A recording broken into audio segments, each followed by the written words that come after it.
markay guduhu iyoona saaxib yaa waa kuwa saaxib wajul saaxib iyoona saaxib baa mid garoob tahay iyoona xaaladda lagu dambeeyo saaxib kaniyo war ma ogtid saaxib waxaan ka dambeeyay xabadii horta saaxib saa u shaqaysanay marka dambe waxa ogaay matqana qofti inay magaalada ku yaalay waxaan sababta soo xaqay saxaw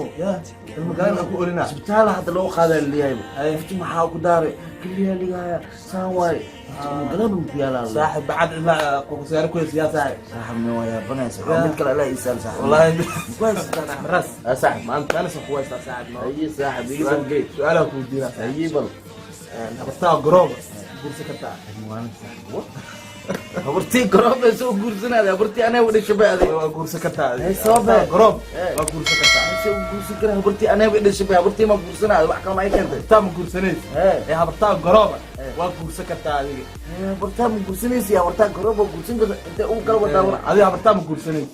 هبطا او قروبه هذه ناكل وقرصك انت وانا زعل برتي صاحبي غالي احمد راس يا عيان له صح سؤال ربا انا ايدين ويدي مان سؤال لي waxaan jawaab kana sax soo gam waxay ina ka jawaabtina raba su'aal le maano hal idin weydiina su'aashan marka hore waxaan ku bilaabaa Axmed Raas waxaan rabaa inaad dhahdo maanta wiliga waayeel ma maaweelisay xasan ay dhabo adoo hadda aan xasuusana dhaha wiliga waayeel ma waa ay la dhib ay la maxaa wiliga waayeel ma maaweelisay wiliga waayeel ma waaweelisay sheeka ku ayaa loo madaxweynaha Soomaaliya kan Turkiga iyo ka Mareykanka hal diyaar oo wada raacay sax markaas la nin walba wadankiisa markuu maray in la sheego aad rabaa sax madaxweynaha Mareykanka markii cabar diyaarad socod gacanta daaqad kaliya sax saaxiib uu dhaay wadankiisa la jooga markaa maxaa ku gartay waayno waxa ku gartay baarihi dhaadheerada gacanta taabtuulayno sax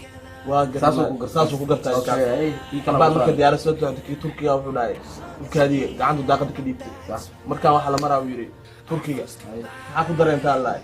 qawowgi barfka Turkiga aan dareemo dhaay sax waxa ku saaray Soomaaliya saaxiib